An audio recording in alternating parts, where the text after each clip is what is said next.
Okay, this next little video I'll show you the menu system for the Openbox S10. It's quite a neat layout in the new firmware, or the firmware from September 2011. This box came from Trade Me New Zealand from a user YH Digital, and he's got his address. His web address on the bottom there, and he's basically set up his own avatar for the menu system, which is all good.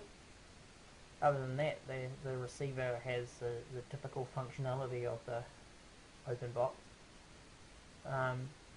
Under TV channels, you can list your TV channels, and your radio channels. You can set your favorites. You can delete all channels if you want. To toggle between menus, you push OK to get into the menu, and then you can push the exit key to exit back. This is where it gets interesting. This is the installation menu for the satellite receiver. Push the OK button to enter the menu system. This is a quick setup area. I haven't really used it as such because I don't have my Motec, my SD 2100 motor set up at the moment, but this is, if you did have one set up, this is where you would enter your local latitude and longitude, and also you would decide whether you were going to use USALS, which is an automatic antenna location system, or Dissect 1.2, which is set up manually. And that Dissect 1.2 is the best way for setting up your dish motor, I find, because you can more accurately adjust it for signal. USALS, if the dish is just on a slight lean or not 100% 90 degree vertical, it can be slightly out of the arc, and it's a bit of a problem. So it's just better to, I find, to use Dissect 1.2, or you can disable dish motor settings on all satellites, which is really cool, because otherwise, if you have the dish motor set up and then you want to use the satellite receiver on one given satellite, so you only really have one LNB set up, and you don't want to use a motor, or you don't want to use a dissect switch or anything, you can go straight in here, and I assume, yeah, you can go straight in here, and yeah, you can disable all, instantly disable, or you can use the motor on all satellites, so you can turn them on and off instantaneously. So that's really cool. Satellite list. There's heaps of satellites in here for Asia and the Pacific by default. Some of them are some new ones. I've added a couple of my own, mostly for looking for feeds of D1 and D2. The satellites that you want to use in the blind scan mode or in satellite scan mode, you make sure that you tick those particular satellites, or even in the with the dish motor. If you don't go into the satellite list and then by the looks of it select by ticking the satellites that you want, they won't come up in any of the other menus. That's just a tip from what I found. Antenna setup. Each satellite that you want to use, you go through, select it from the list, select the LNB frequency. They're just transponders. Yeah, that's to do if you have the positioner, if you have the dish motor working. Dissect mode. I'm currently using a four-way dissect switch, so I've got 3 LNBs set up on D1, C1 and D2, so currently using port 1 of that switch for D1, so that's where you'd set that. 22 kilohertz switch. Motor type is set to off because I'm not using currently the motor, so very easy to set up.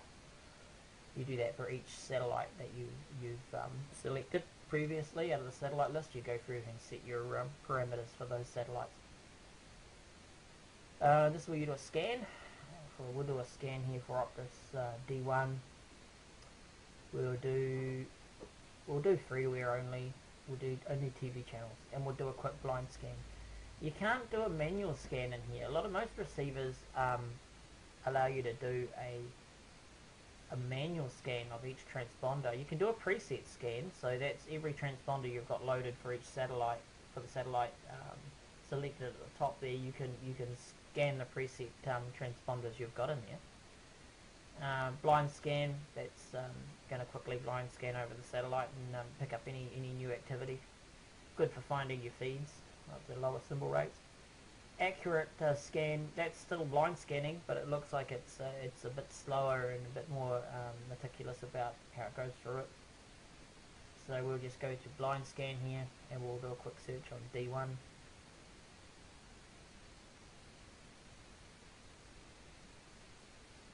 Now you're going to notice the word fail there on at the end of those first two transponders, or first three transponders, four transponders. They're all got pay TV services from Sky New Zealand, and so I told it not to look for or load pay services and free to view or free FTA only. So that's why it's coming up with fail. Not actually anything wrong with it. It's just the way they show that in the menu. And then those that have got free-to-air services on have got OK written there.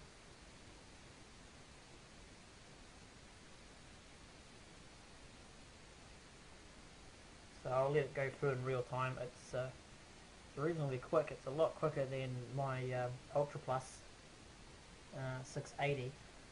That one's pretty slow.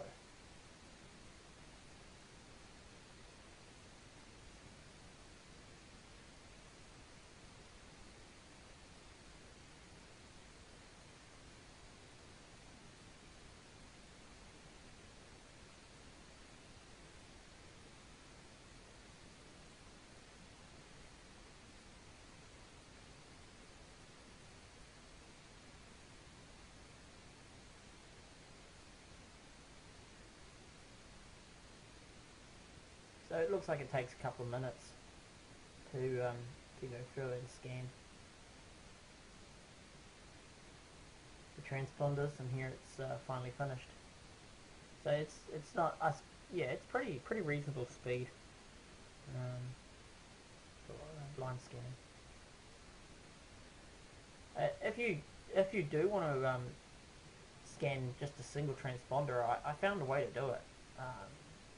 LNB power, you have to have that switched on, obviously, otherwise you're not going to get any power from your to your LNBs, and you're not going to be receiving anything. So if you don't go to the bottom of the installation menu first and turn LNB power on, then it's not going to work. It's important to note, because this firmware seems to have LNB power set on its own, and a lot of receivers have the LNB power option in the menu for each satellite configuration. This one has it on its own. Yeah, what I was getting back to there, I'll get back to manual scanning of a transponder. You can do it. You go into transponder list, and you can select your satellite by going left and right, I think. Yeah, you can. So we'll go to Optus C1. And I'll go down the list until I find a transponder that I know there's something on there that I can scan. 12407 vertical, symbol rate 30,000. So once I've found that one, I can edit that transponder, I can delete that transponder, or I can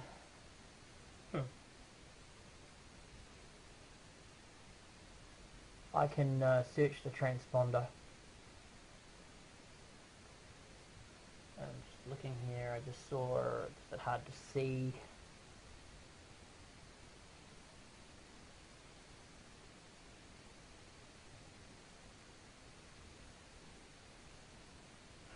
Yeah, because of the way the picture the guy's using in the background, the little blue button at the bottom, the word search is written by it. So you can also access that by just pushing the OK button in the remote, from what I found. And that allows you to, yeah, you can select whether you want free to air only, or no, or whatever. TV and radio, whatever, and you can just scan, and whether you want it to be a network search, and then you can just go OK, and it will just scan that one transponder on that satellite.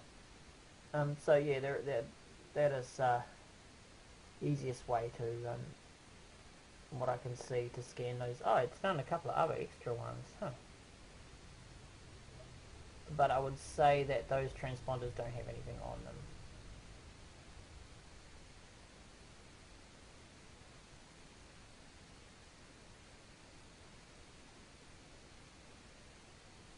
Oh, they seem to.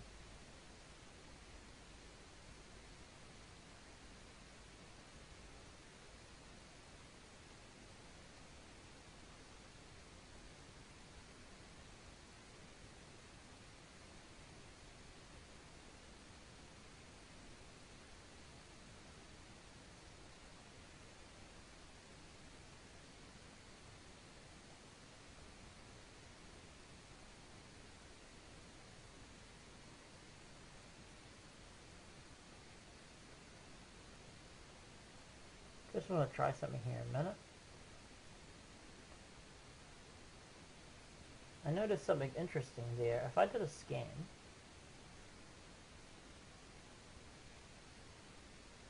a network search scan, it finds two other transponders. But they're both going to fail because they'll have services on them. I'm guessing they'll have services on them on a transponder that I can't pick up because it's horizontal on that satellite, so only available in Australia.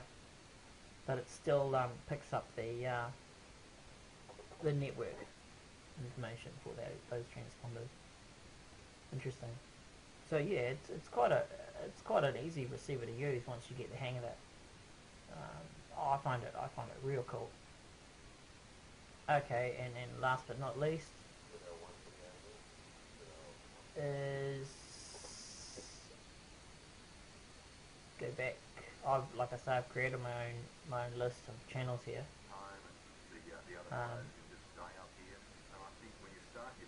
Under favorites, I've created my own favorite group. Yeah, and so now the coolest thing of all is you can plug a hard drive into the thing, and then you can just you can just record what you're seeing. It's it's not like a Boxtel box or a Skybox or something where you can go through the EPG and just like find a program. Oh yeah, I'll have that one banked, and push record, and it puts it into your planner, and then you watch it. It's not like that. It's a little bit more finicky. If you want to record a program, so we'll go into the EPG. Okay.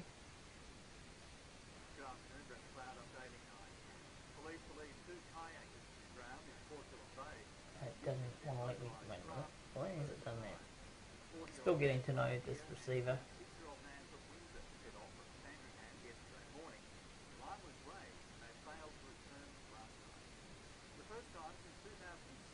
Oh, it's because I'm recording. Okay. There you go. Because I'm recording, I can't change to any other channel or anything like that, so I just want to quit the recording for now. I'm not sure what format it records it to, but it does at least record. So for $170 receiver, not bad. 170 Kiwi. What I was going to show you is go back to my favourite group, channel 9. What I was going to show you is I can go into the EPG, so I can find a program that I want to record here.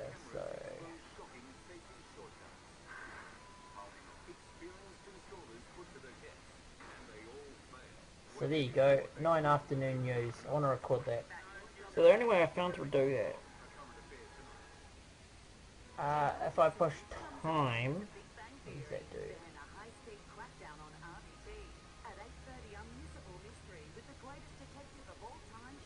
Not quite sure what the difference there is.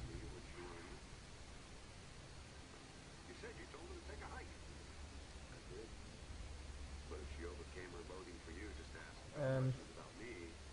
I think you can buy it. Don't worry about it. As long as you don't have second thoughts about it, everything's under control. Good. Damn it. Now what? My Bluetooth headpiece is lost. Hmm. What's the big deal? Okay, I'm not quite sure what the difference for time is but Are you out there? Yes.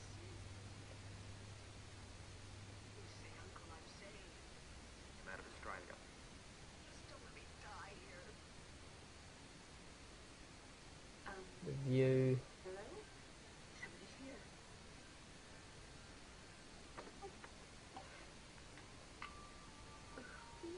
Okay, so I can step forward, Who are you?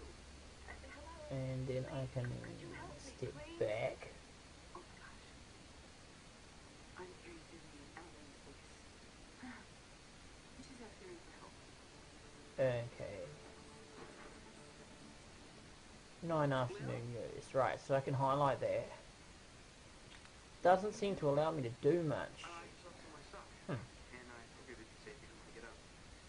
Now that Stefano doesn't think I shot you. Okay, so what can I record with that, or what can I do with it? How's they gonna find out who shot you? I don't look like I can do much. Okay, so let's get back out of here. Alright, so let's try. Okay, so time just lets you go through the guide and see what's coming up, I guess. The guide, I must say, the EPG in this receiver is, it's okay. It's usable, but, yeah, it's not flash. Okay, so push the green button. I can record once. I'm going to record rather than just set it to change the channel. I'm going to record. I'm going to record 9 digital at 1830 local. I don't know if I can do that. Okay, so I go save.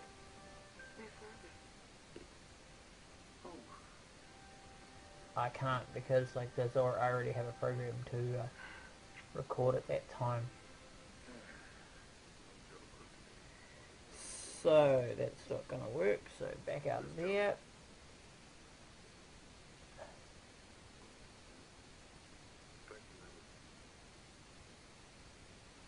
I know I'm not Marcus. I know everything. Yeah, basically you can go and you can set a timer. You know, it'll record, but if I go in my menu here, timer settings, I've already got a program set to record at that time, which is our network news here in New Zealand on TV1. So that's why I couldn't record at the same time. So yeah, it's a bit fiddly, but it works. And then you've got the hard drive functionality here. USB connected hard drive. Shows you your hard drive info and like how much storage you've got available and all that kind of stuff. Then you've got like you can play a recording. So let's play one I made off TV New Zealand earlier today. In financing the water.